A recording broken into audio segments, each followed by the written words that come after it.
Down the Maritimes, the QMJHL Maritime Podcast. Mavs Gills, Jeremy Boucher. Jeremy, what's going on, man? How are you? Oh, hey Mavs, how's it going? Nice hat. Yes, opening day, bud. Opening Yeah, day's right we're around the corner. You got your just Jays, I around the got my corner. Brewers, and both struggling to make the playoffs. I mean, I remember, we're both clubs that are used to developing talent and having them sign with other teams in the league. I mean, the Toronto Blue Jays, you guys have just basically become a bargaining chip. Teams saying free agency, we're going to go there, and then are able to up their price for New York, Boston, or LA.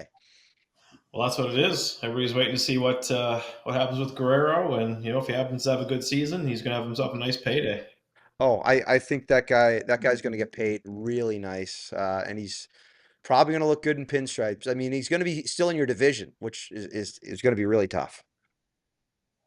Yeah, if it wasn't for the Jays being in the AL East, they would have been a playoff team last year. Oh, Playing in the toughest league in baseball, it hurts them. It's you it's so it's so unfortunate.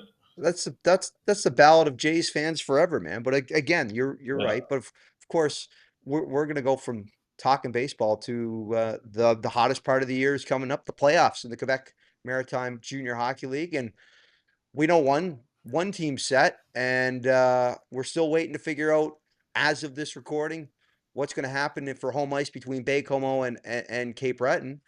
Halifax clinches. Um, Still trying to find where they're going to be at, and the Islanders and Titan still kind of battling up for positioning. But man, let's start off with the 51 win Moncton Wildcats getting set to take on Quebec. Yeah. Yeah, this is going to be a good series. Quebec's a young team. They're well coached. They've got some injuries right now, so they're going to be battling through those. It's obviously that's you won't find very many people out there that are going to pick the Ramparts to win this series. And so if you're the Ramparts and you want to have a successful playoffs, I think you just keep the games close and don't let and just let your young players have fun and gain that experience for the years down the road. If you look at Moncton, it's you still got two games this weekend.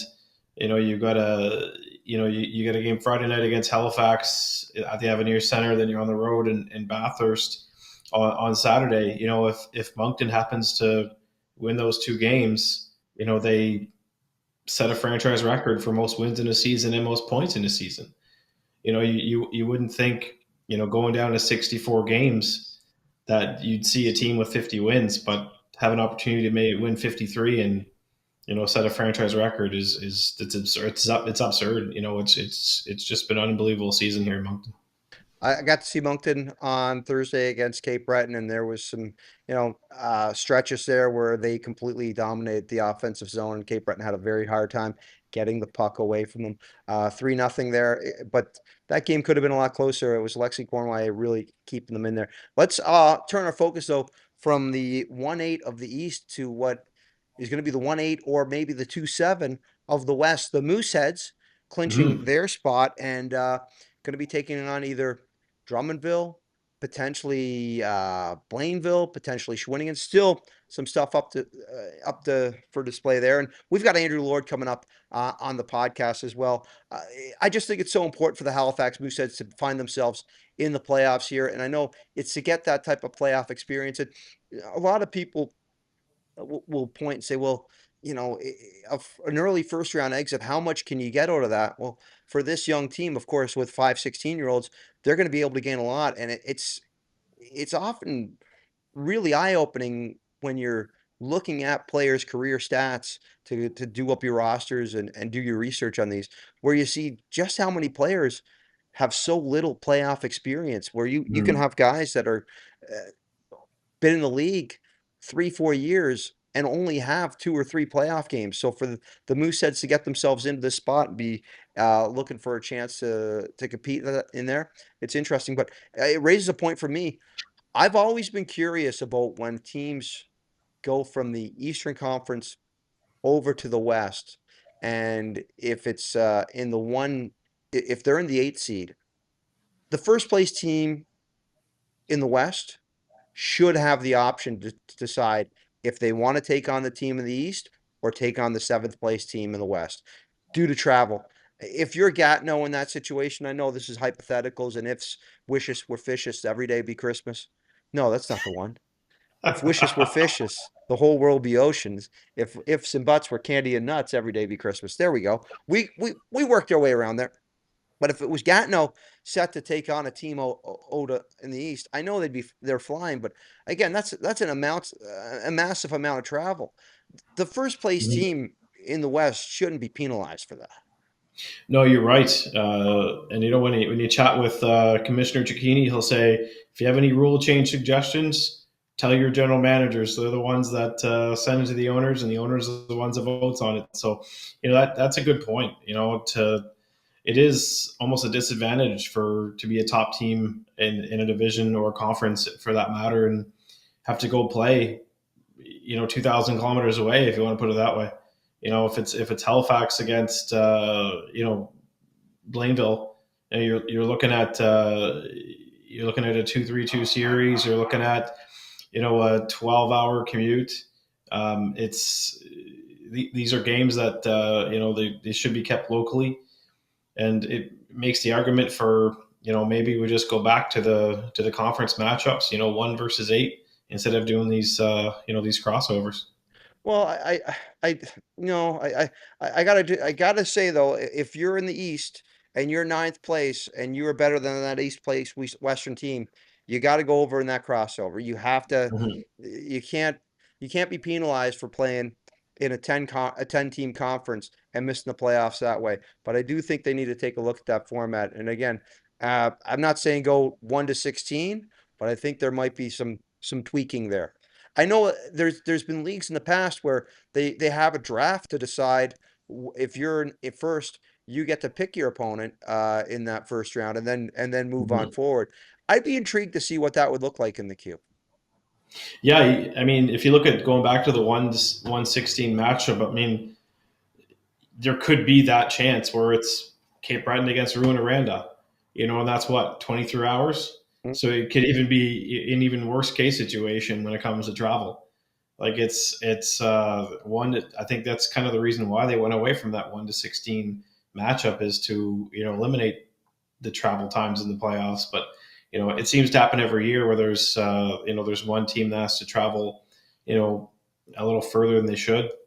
Not that it's a disadvantage. It's usually the team that's ranked first that comes out of that series on top.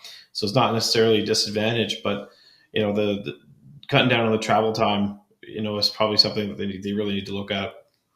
Now let's take a look at these other series. Of course, we've got Charlottetown and Acadie Bathurst. Acadie Bathurst currently sitting in the sixth spot. Charlottetown in the seventh. So Charlottetown looks like they'll play Rimouski, and Acadie Bathurst will play Chicoutimi, unless some wild stuff happens here in the last Yeah. weekend. Now, Charlottetown had a chance to find themselves leapfrogging over Acadie Bathurst, but the T10 took care of their business this weekend.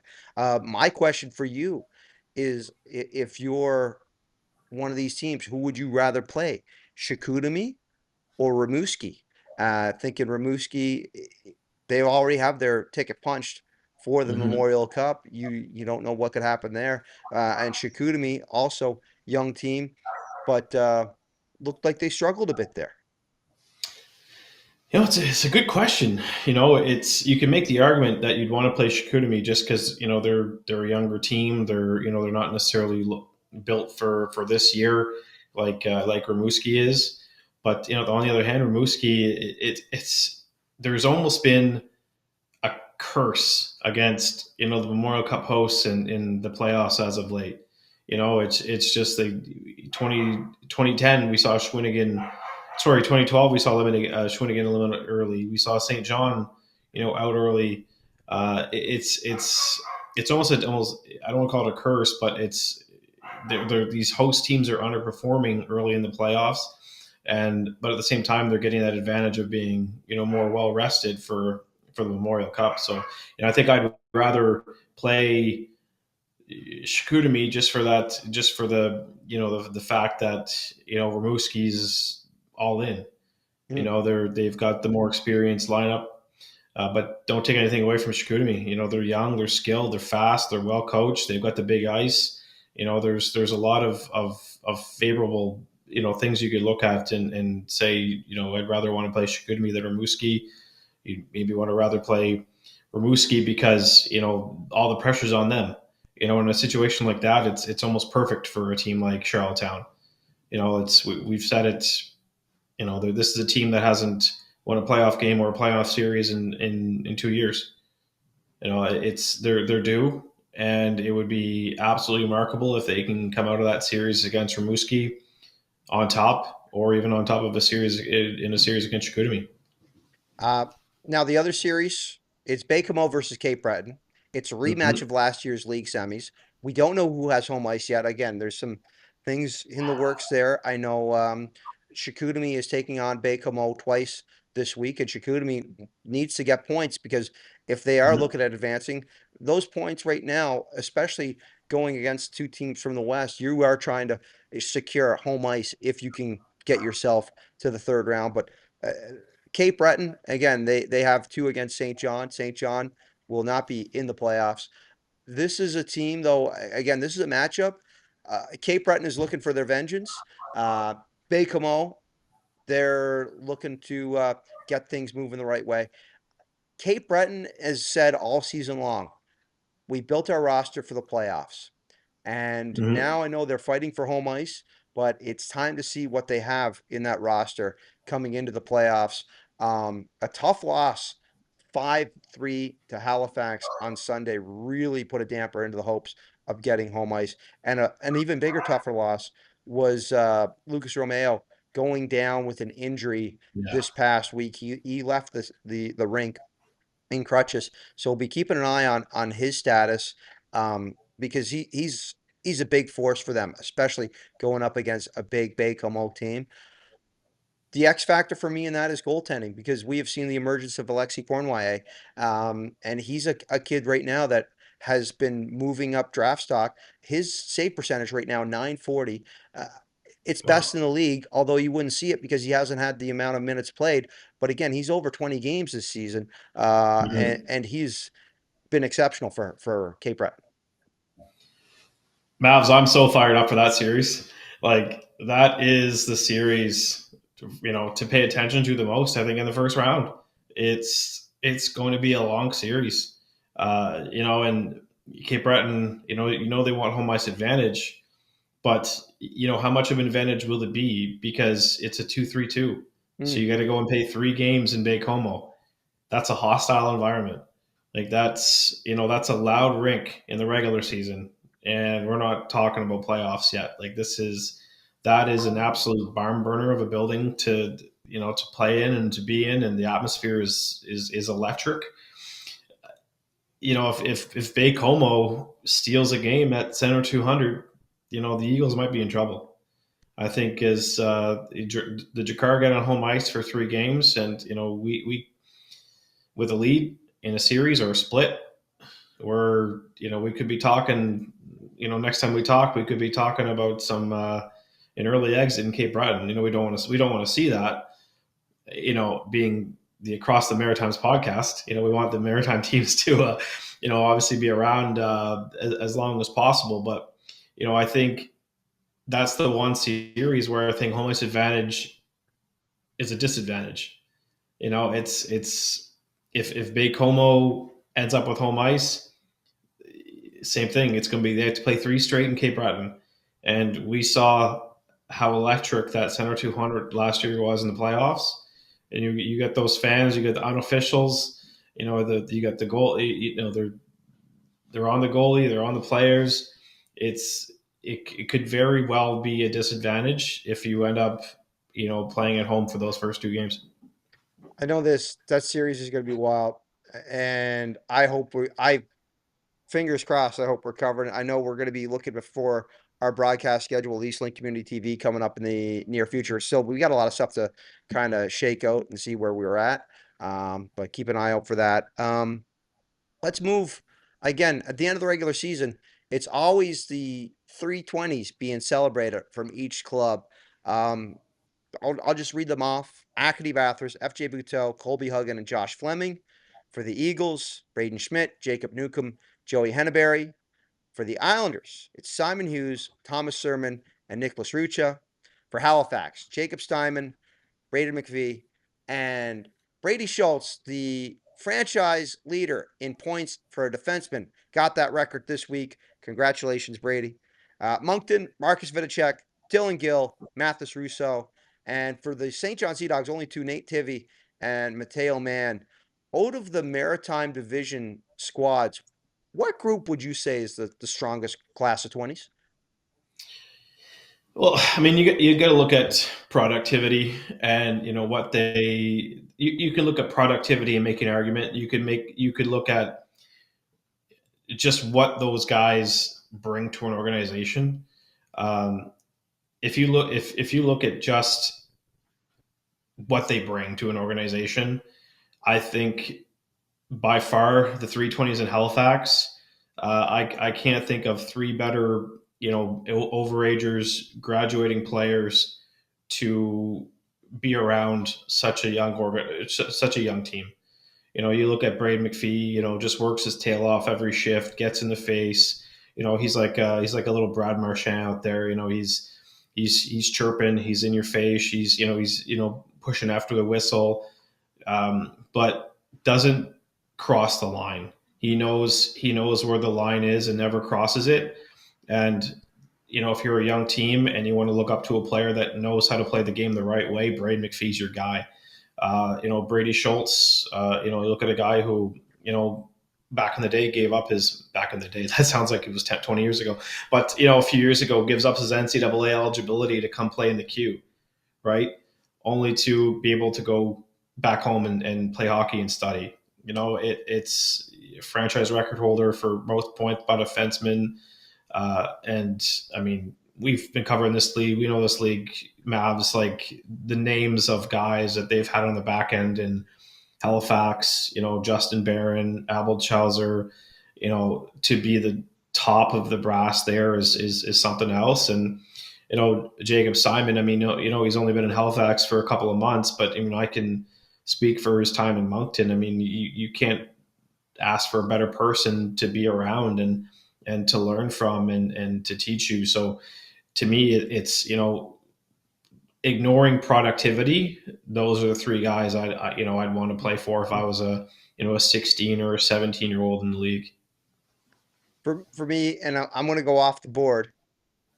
I'm going with the Drummondville Voltigeurs because they've got Sam Oliver, they've got Riley Mercer, and they got Luke Woodworth. So three Maritimers as 20s for You threw the me a Drummondville curveball there. I Voltigeurs. thought we were So going off maritime teams. I'm going off the board. I know. I'm throwing the old curveball at you, Jeremy. I do want to give a congratulations as well, Alex Carr, with the Mm-hmm. Huskies, as well Donovan Arsenal with the Valdor Foyers. It's gonna be but yeah, that Drummondville, Oliver, Mercer, and Woodworth. There's a lot of talent there. But again, for all the graduating 20s, congratulations on everything you've achieved. I know there's some hockey still left to be played, but it's a special and rarefied air to be a 20 in this league. And that's going to be an ever changing face now, though, with the NCAA rules. So it's going to be interesting to see how that 20 spot evolves. I know there's always those guys that leave to go to the AHL at Mm-hmm. 20, and now we might see guys go on to play college hockey at that spot as well. Because again, you're looking for pro prospects. They want to go and play a bit up and play speed, and that NCAA hockey, man, it's fast. Yeah. Speaking of that, Frozen Four's coming up. NCAA hockey championships. It's a good time to watch. It's the best. This is the best time of the year if you're a hockey fan. Yeah, Playoffs, it's Q playoffs, CHL playoffs, NCAA, NHL playoffs starting a month. It's going to be a fun a fun 3 months. and again, and the Frozen Four is a great way to get acclimated with the college hockey. I'd love to see more college hockey atmosphere in Canadian junior hockey, and I know there I've been in some wild rinks. We talked about Baie-Comeau and Cape Breton about them being raucous rinks. I mean, for Baie-Comeau and Cape Breton, their atmosphere is what's called Tuesday at Penn State or Thursday Yeah, at Minnesota, right? I yeah, mean, I would love to see a bit more of that, but again, I know we're kind of reserved. We're a bit more reserved, and we take our time and just enjoy our hockey a bit more. You know, sit there, have your drink, your glass of pop, and enjoy the game. So, but again, the kids always get fired up. I mean, once they see themselves on the jumbotron, it's game on, right? The most electric atmosphere you'll find at the Avenir Center is when there's someone on the jumbotron chugging a beer, or they've there's a group of guys in the ice bar and they've got their cups, stacked up there, and Yeah, that's probably the most electric atmosphere I've heard in quite a while at the Avenir.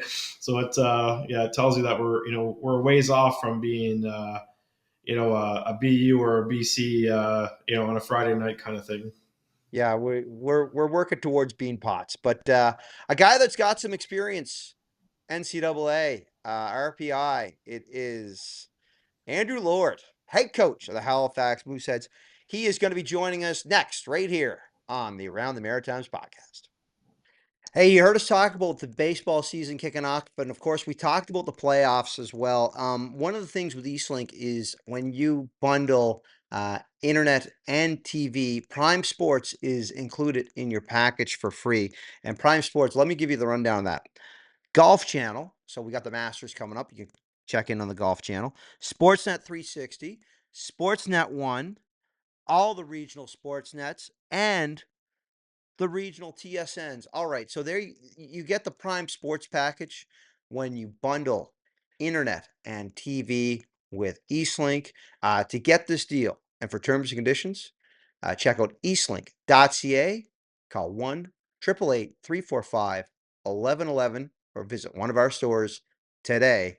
You do not want to get missed out on the upcoming playoffs and all the sports action that you can have at home and on your fingertips with the TiVo Stream app as well. TiVo Stream app as well. That's a big winner as well. Hey, again, you don't understand how much sports I watch on my phone. Where is my phone? Where is my phone? I mean, if you're looking for a phone, you can check in with the folks at Eastlink Wireless as well. I don't even know if that's an approved ad, but somehow, some way, I just made a Eastlink Wireless ad out of me looking for my phone around here, talking about the TiVo Stream app. And of course, the bunt. I mean, wow. I am just I am just selling you Eastlink products right now in this read. Holy smokes. We're covering all the bases. I feel real secure in telling you that.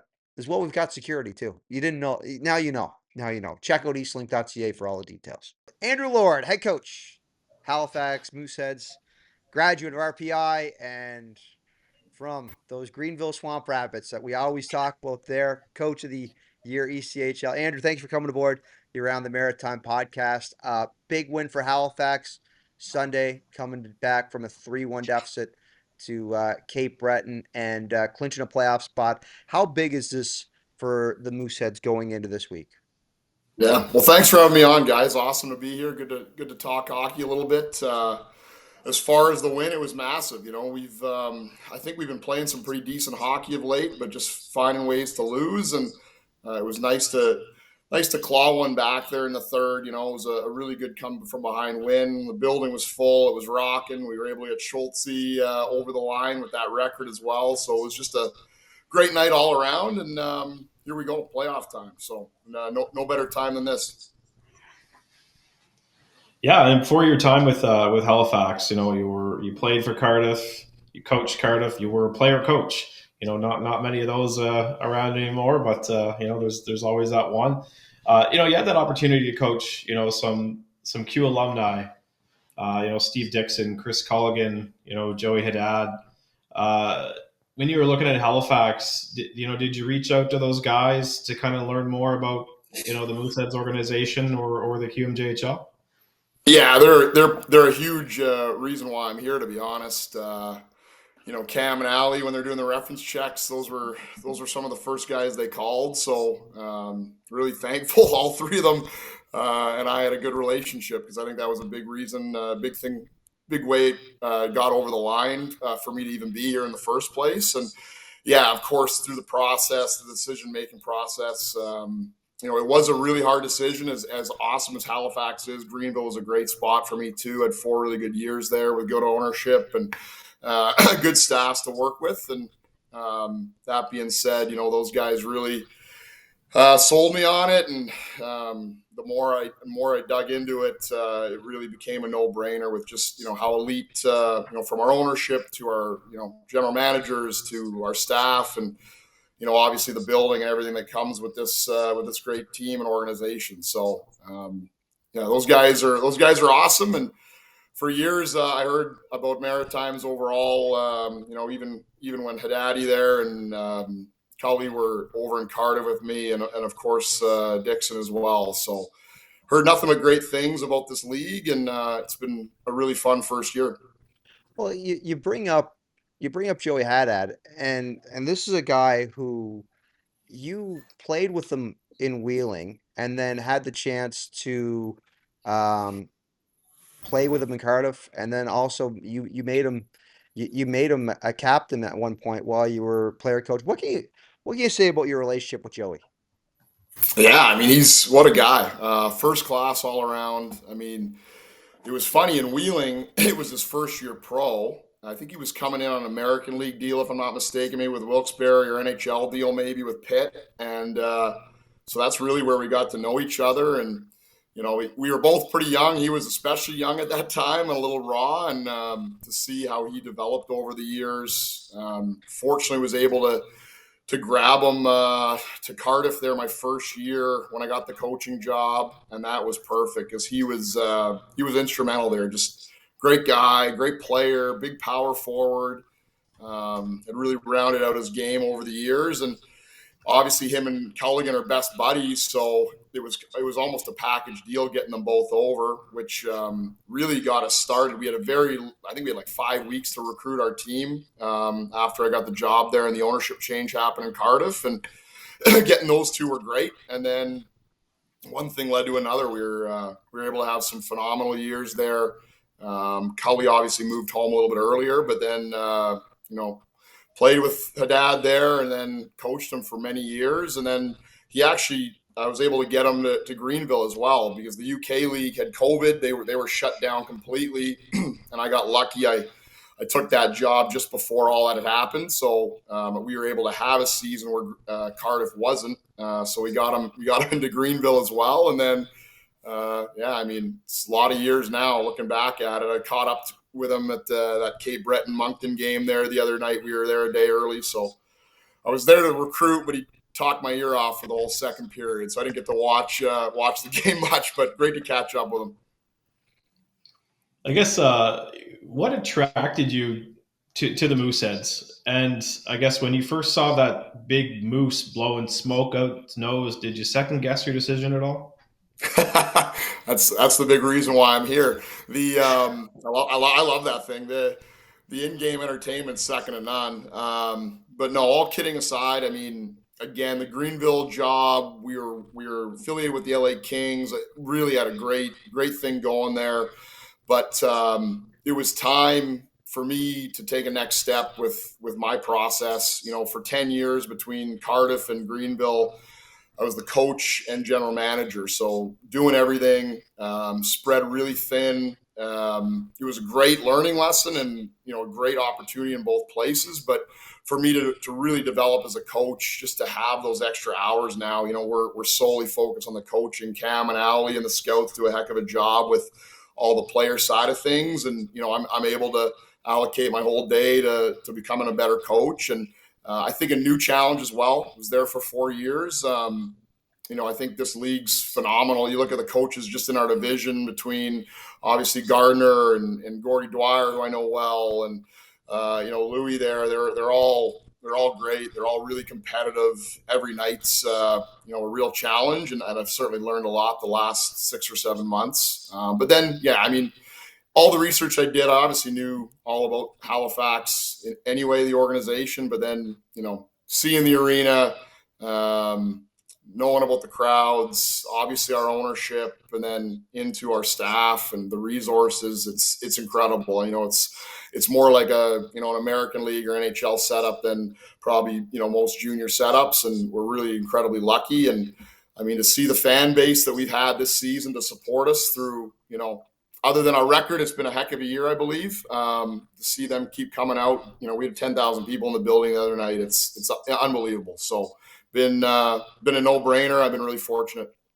It's of course been a season of developing young players, and it would be completely different from coaching over in Cardiff and Greenville. I'd love to know over this year, what have you learned about yourself as a coach uh, in this stage of developing players and now transitioning to junior?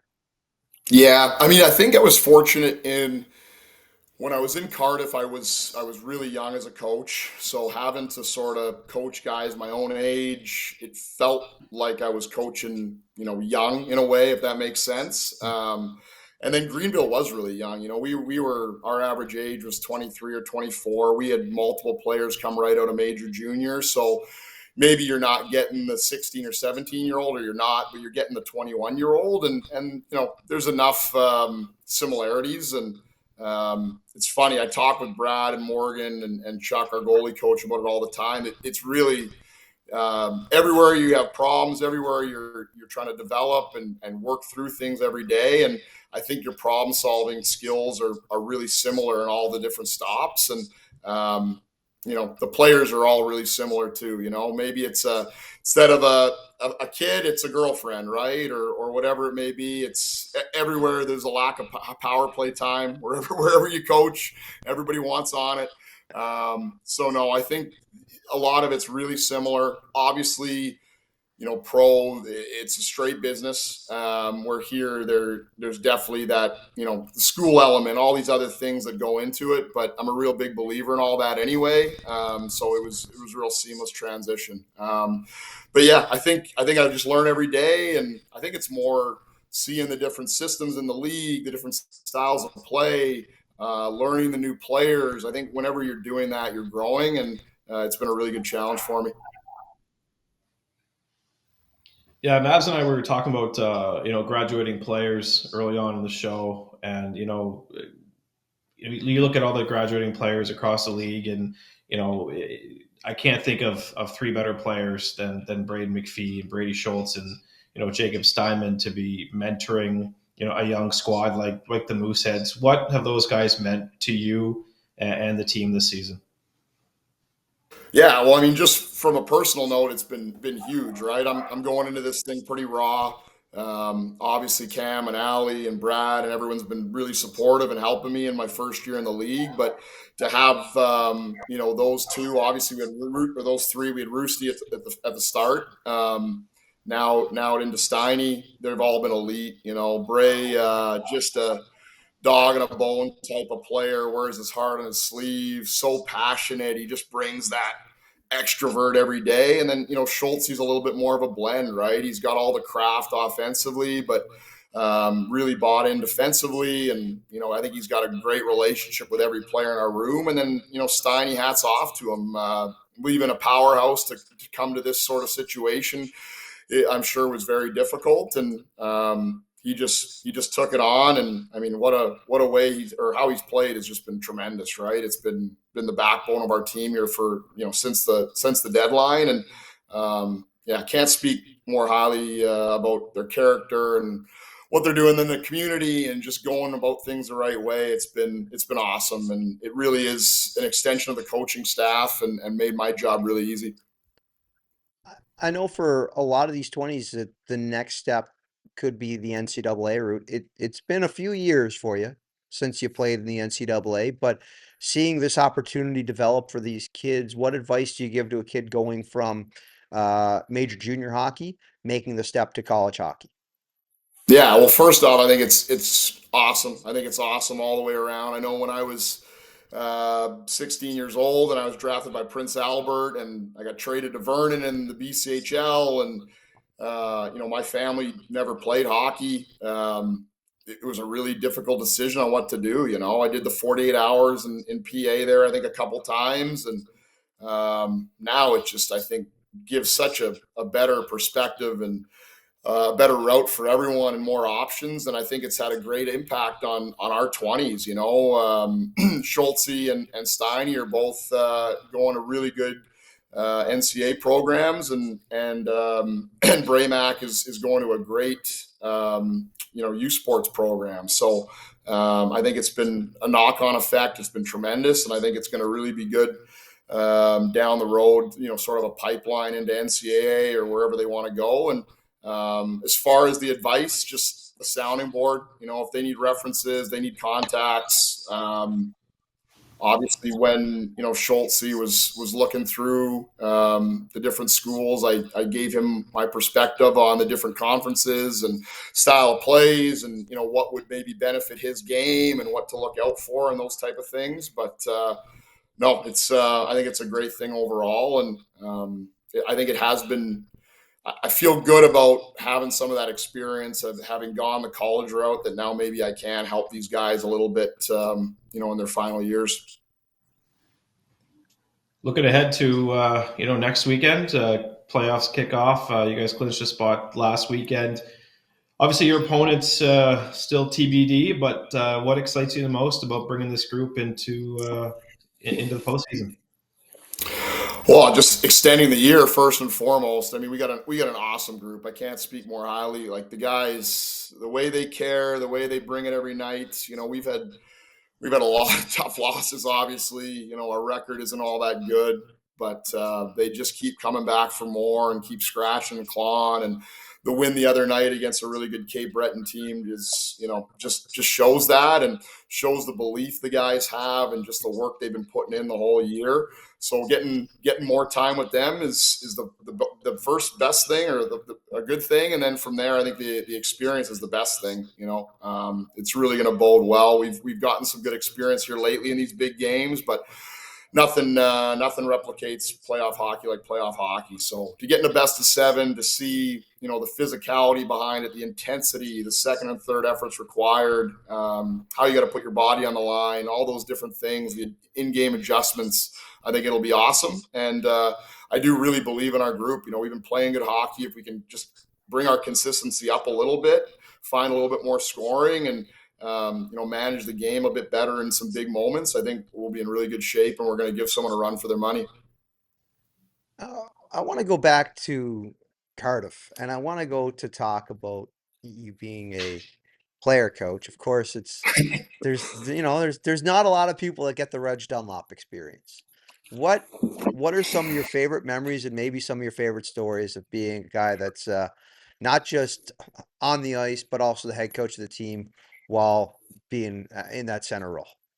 Yeah, probably can't share a lot of them, but some of them. I mean, the first thing is it really was really fortunate. Basically, the ownership took over. They were trying to balance the books. It was a really difficult situation. The first year I was there, just as a player, I was there doing my master's, and I mean, they were losing money. There was just no people in the building. It was a really rough situation. And when they hired me, I could still play a little bit at the time, still had a little bit of game left, and it just made a lot of sense, right? It saved on salary. It made things a little bit more manageable, and they really just wanted to get through that first year at a decent state budget-wise, and it just caught fire. We got really lucky with the group we brought in, and we had a good team. From there, it's definitely the hardest job I've ever had. I mean, I don't think there's anything harder out there in hockey than that. Trying to coach when you're getting run over, and obviously they're targeting the player coach because why wouldn't you? And back then it was still a little tougher than it is now, and all the fighting and all that. So it brought different challenges. We had to be really organized. I'd say that was a huge learning tool for me, or learning lesson as a new coach. I just, out of necessity, right? I couldn't do a lot of coaching other than the intermissions. I certainly wasn't seeing the game all that great when I was playing, right? So the prep of the video and practice and the pre-scouts, I thought were hugely important, and it really made me grind during the week to get those things buttoned up for the weekend. And I do feel really good about how prepared we were. So yeah, I don't know, I'm rambling a little bit, but so maybe a little bit of an insight to it. really had to make sure I didn't turn the puck over. That's probably a little bit more of a lighter side. It's hard to call guys out on turnovers or not blocking a shot if you're not doing it yourself. So I was definitely eating pucks and chipping a lot of pucks too. When it comes to the UK experience, and I know there's plenty of guys that have gone over to play in that league, and the league is majority Canadian. How much is there a role in growing the game, um, playing in that league and helping to establish hockey in the United Kingdom? Well, I think it was huge. I think it's a great, everyone, my dream was to make the NHL. I was fortunate to make it to the American League, but it's tough, right? There's only 700 jobs in the show, and you quickly realize maybe you don't quite have it. And, is that the end of the line? And I was able to go to Germany for a year after the American League and an injury I had. And then I was able to get the master's degree in the UK, which is a huge draw. Every team has a couple of those. They have, scholarship deals basically with the local universities, and you're still getting paid a decent amount with the exchange rate. It can be a pretty good setup, right? So I think really it's really a lot of people don't realize it. It's heavily followed. The fan bases there are super passionate. Cardiff was sold out every night the last few years I was there, and a really fun, interesting experience. The other thing that a lot of people don't know is it sort of follows Premiership football, soccer. So the regular season is actually the big trophy.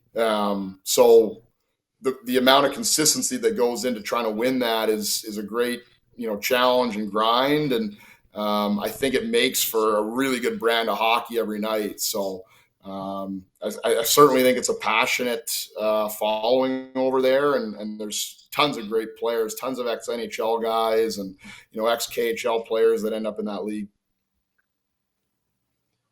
You've talked enough about just Halifax and the on ice product.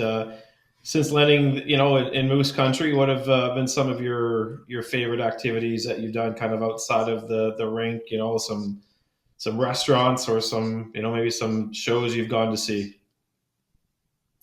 Yeah, I mean, I got the job somewhat late. I think training camp started on August 19th, so it was pack up, move the family, get up here, and get right into it. So it wasn't a whole heck of a lot of time to check things out. That being said, the downtown area is incredible. Just all those streets, as I'm sure you guys have visited down around Argyle there and down along the docks. It's incredible, right on the water. Definitely done some good bike rides and some good hikes on this side. We live on the Dartmouth side, and it's kind of its own little city in itself where our practice facility is. And yeah, I think we get really the best of both worlds. During the week, we're over here practicing in a great setup, and lots of good restaurants around there. Had a lot of good lobster in the 6 or 7 months I've been here. I'm a big seafood guy, so I'm hitting that pretty hard, and family loves it. It's a great sized city, and everyone's super friendly, and we're having a lot of fun. I am looking forward to the summer, hopefully in 2 or 3 months, when we go after a long run. But it'll be fun to check the sites out a bit more then. Yeah, you'll be enjoying a Nova Scotia summer for sure. It's I know you're from BC, so you live on the coast. You're used to being on the water, and now you get to go on this Atlantic side of the water.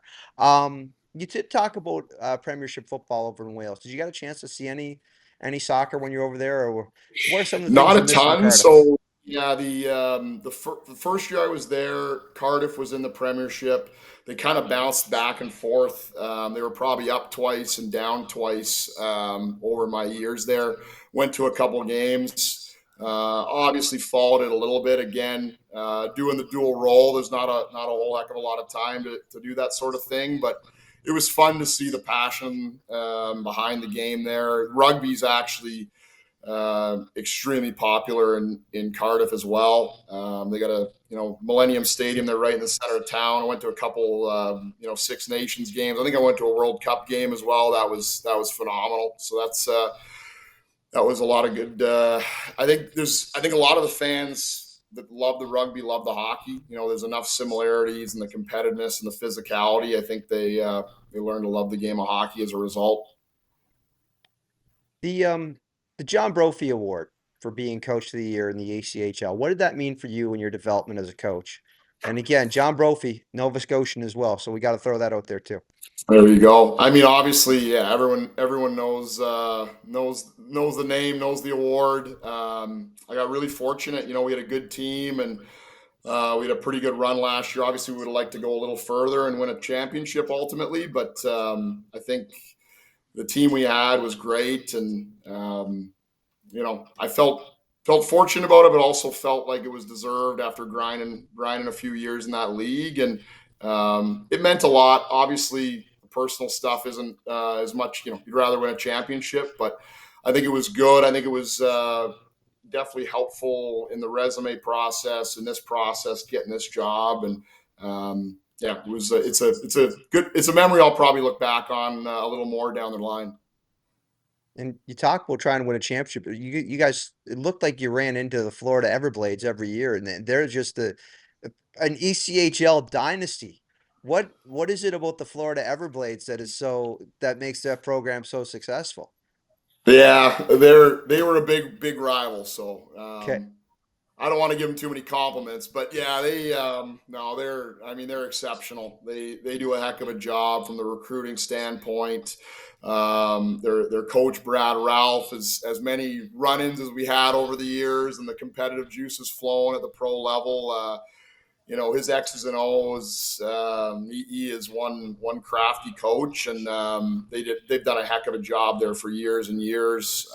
You know, obviously it's a great setup with their arena and where it is and the climate and all those things add to it. But no, they're ultra competitive, and they've done a heck of a job. Well, good. I know you mentioned. I'll finish off on my end by just mentioning one thing. You mentioned Braden McPhee and how much he brings to your lineup this year. If you want another McPhee on your roster next season, his little brother's a pretty good player too. So I'll give him a shout out, Mark Yeah, I McPhee. think Cam and Ali have seen him a little bit, so I'm sure as every team they've looked at him. I heard he's a good player, uh, and you know, Bray says he's a whole heck of a lot more skilled than he is. So same character though, same work ethic. So I'm sure he's a heck of a player. But yeah, Braden. You know, what else can you say? He's actually had a real good scoring touch this year too. I think he's surprised a lot of people. Right, he's been potting them and been really good on our power play as well. Yeah, I've Yeah, had a chance to hop on the bench with you, and we've talked about it on the broadcasts. You stay calm, cool, and collected no matter the situation, man. Who are some of your coaching role models, and who are some of the people that you look at in the coaching ranks that inspire you and you take from? Yeah, I appreciate that, Mavs. I think two times ago in the second period there, I was screaming at someone when you were trying to get your interview with me. So, but I don't mind you bending the truth a little on here. So, calm, cool, and collected is a good description. I'll go with that. I honestly, I think that's maybe the luckiest thing for me is the coaches I've had. I mean, I'll try to remember them all, but you know, I'd John Rablowski in Wheeling. He went on to coach in the American League. I had Rocky Thompson, who coaches in Philadelphia now in the NHL. I had Todd Nelson, who coaches Hershey in the American League now. He used to be with Dallas. Jim Montgomery, St. Louis. I had him in college. Seth Appert, I had him in college. He's obviously with Buffalo now as an assistant coach. The list goes on and on. And I feel like at every stop as a player, I got to just learn so much from such a great string of coaches, and you know, a lot of them mentored me throughout, and definitely feel really fortunate that way. And I think, like any coach would answer, you take a little bit from everybody, and you put your own spin on it, and let your own personality take over a little bit. And definitely, extremely lucky with who I've had over the years. Awesome. Well, Andrew, appreciate you taking the time as always, and look forward to seeing you in the rink as we get set for playoffs. and we're watching for. It's going to be a. You guys are going to be in for a tough battle, no matter who you're matched up with, especially going over to the West. How do you feel about getting a chance to take on a team in the playoffs that you've only seen um, twice this year? Yeah, I love it. I mean, we've been the couple teams where it looks like it's going to be. Obviously, we've been there, and a couple small rinks. It looks like it'll potentially be, and I think that bodes well for us. I like our physicality. I like our compete. I think it's fun. Maybe there's not the same animosity like there maybe would be against a Cape Breton or a Moncton, but I think it's a really good challenge, and I think we're going to take it our head on. So. No, I couldn't be more excited. I think just getting in with how close it was getting down to the wire was objective number one, and now it's time to go make some noise. All right, you're in, and we'll be watching for it. Andrew, thanks again for taking the time. Awesome, thanks guys, appreciate it. Thanks. Hey, remember how earlier tonight I was asking where my phone was? Well, I found it. It's right here. See, I enjoy this phone a lot. It's the S23 Ultra. I don't know if the S23 Ultra is available anymore with Eastlink Wireless because it is, I think it's three generations past.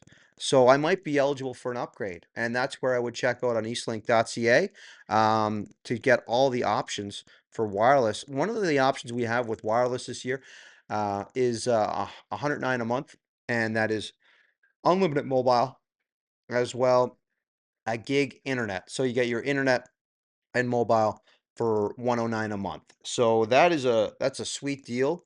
Myself, I like the rollover data. Um, I've got like just again, I'm talking my plan right now with everything that I've added in families and all that stuff. And I've rolled over. I've got like 200 gigs of data a month that I can burn. Now, of course, that's rollover. I mean, it's like 100 gigs for me, and then I got my parents on this plan. Let me tell you something. Mom uses maybe she uses like a gig and a half. Dad Dad uses 200 megabytes, and then I'm just destroying with like 40 gigs a month or something like that. Anyways, uh, hey, you can find out all the details for about Eastlink Wireless, but this bundle, the 109 a month, unlimited mobile and gig internet, give us a call 1-888-345-1111. Visit a store or go to eastlink.ca.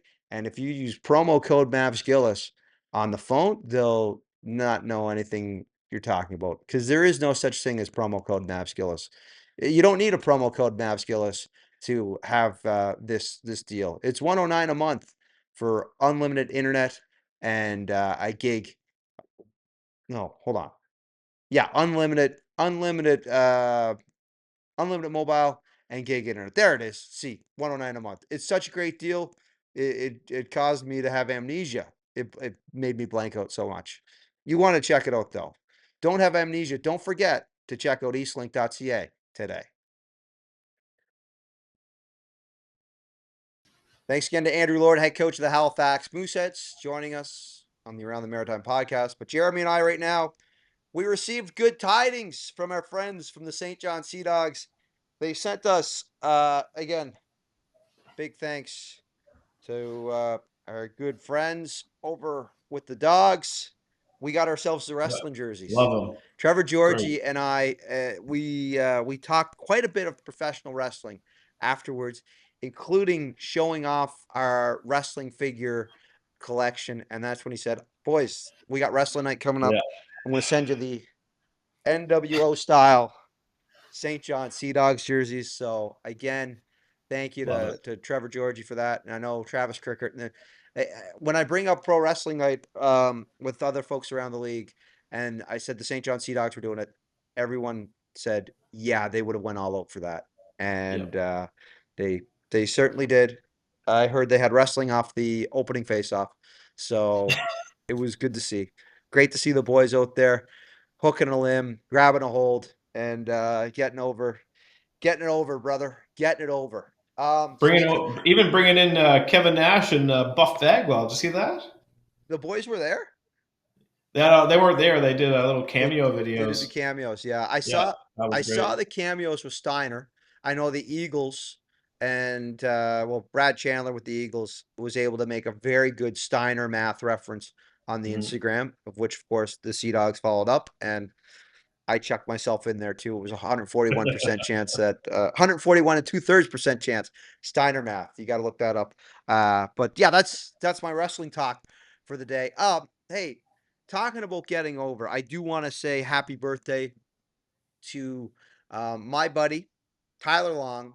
It was his Oh 30th yes. birthday on this, I think 30th birthday today or tomorrow. They had a surprise party for him. His mom and family arranged that. So a big happy birthday to Tyler Long. Moosehead games are not the same without Tyler Talks. I know he's on his way to Florida right now, but just want to say a big happy birthday to my guy Tyler. Yeah, it was a great night to be there for him. So happy birthday to that young man. 30. Blade Man Dixon sent a great video in. They did a nice video with all the Q alumni that kind of had an impact for Tyler. And Blade was very, very candid. Said, Tyler, I want to wish you a happy birthday, even though I know I wasn't your favorite goaltender with the Moose. I still love you, buddy. So it was, it was a good video from BMD. Great fella, Blade Man Dixon. 6'2", Blade Man Dixon. 6'2" and 255-pound Blade Man Dixon, That's according correct. to his Twitter bio. Talk about standing tall in between the pipes this year. A stat I want to leave us on is save percentage across the league when ranked against other seasons, currently sitting in third all time. So that's all the save percentages of the league, sitting in at 0.898. That's third. The first and second are from the 0405 and 0304 seasons of a 0.902 and a 0.899. Those years featuring Martin Uhl, Yaroslav Halak, Jonathan Bernier, and a young man who played for the Moncton Wildcats. Who would that have been? Oh geez. Corey Crawford. That's right. Sorry. Oh my geez. I hate being put in the spot. I know. I'm sorry, and I shouldn't have done that. But yes, so um, standing tall for the goaltenders this year in the queue, coming in at a 0.898 save percentage, going into the final week of the season. Just below them is 0.897, the 13-14 season, and then 0.895 in the 19-20 season. That kind of got cut short there, but that's a that's a good feather in the cap for the goaltenders on this year as we move towards the playoffs. One other stat, Jeremy: the Maritime divisions versus the world. Okay, against the Eastern Division, two teams have winning records against the East Division this year. Can you name them? Against the East. All right. Moncton. I'm gonna go Moncton. That is correct. The Moncton Wildcats Against the Eastern Division. against the Eastern Division. So the rivals of the Maritime Division in this conference. Cape Breton. Incorrect. The Ooh. Halifax Mooseheads, Andrew Ah. Lord's Halifax Mooseheads, have themselves a winning division here. Now, you talk about Cape Breton. The Maritime Division this season against the West, 27-18-3-0. That's the West Division. Who has the best record in that division, in that of the Maritime teams against the West? So I'm gonna go Moncton. No, Cape Breton. No. Cape Breton has them beat by a point. And Jeez. then, but in the Central, the Maritime Division teams 25-23-0 against the Central. Who would you point to as having the best record there?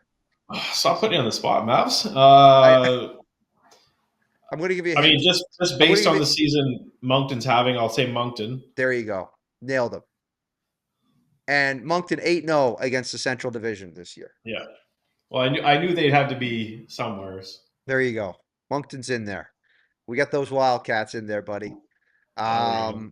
But against the East, 18-27, 1-2 is the record. So it's I know that we've got Cape Breton, Acadie Bathurst, and Charlottetown set to take on some of the top teams of the East, and they need to look at reversing the ways of the regular season in the postseason. So looking forward to that. Yes, very much. Playoffs right around the corner. Another 10 days we'll be there. I know. And we've got the Islanders and the Mooseheads Saturday at 3 p.m. So that wraps everything up. And then everything, like, that's the early game, and then all the other games at 4. So we'll be keeping an eye on the returns. We'll be looking at the big board and getting ourselves set to figure out where the playoff position, because it really does look like things are going to come down to the final week of the season. And that's why you want. That's what you want. You want it to come down to the last the last day of the regular season. I'll be making the trip up to Bathurst on Saturday for the final regular season game at the KC Irving Regional Center. So that's going to be a bit little emotional, a little bittersweet for the people of Bathurst. I should say bittersweet. It'll be emotional for sure. But they'll still have their hockey back next year with the Chaleur Lightning making the move from Fredericton. Yeah, that's again, they'll keep the Maritime Hockey League, and keep an eye out on our schedule. We're gonna have Maritime Hockey League action coming up as well on Eastlink Community TV for the playoffs, because we're very excited to be keeping tabs on that. But also, again, our schedule is going to be coming out fast and furious for our playoff coverage. And yeah, it looks like all 3 of the teams we cover will be starting on the road, so we'll be ready to figure out the schedule. And again, I don't have the pencil on that. I don't got the book. I got to go where I'm told. So we'll see Well, you what know what? happens there.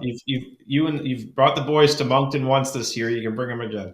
Oh, I hope we get up to Moncton. I really do. It'll be a lot of fun. And even if it's me hopping in the old hopping in the I was about to say the Escape, but hopping in the Santa Fe and ripping on up to have a night or two in Moncton and catch a game. I'll be making probably making some trips over the old I was about to say Tattamagush, but no, over the what's what my God, I'm blanking on it. Wherever it is. Yeah, the marsh. The marsh. Yeah, the Antrimar. Yeah, Tantramar. I said That's Tattamagush, the but I one. meant Tantramar. Going to the Close enough. 506. Yeah. Where we have service with Eastlink Wireless in Moncton as well. I'm sure you've heard about me talk about it from time to time on this podcast. Couple mentions. Couple mentions. Yeah, so we're on our way. Enjoy the week, Jeremy, You and too, sir. we are set for the postseason to begin in the Quebec Maritime Junior Hockey League.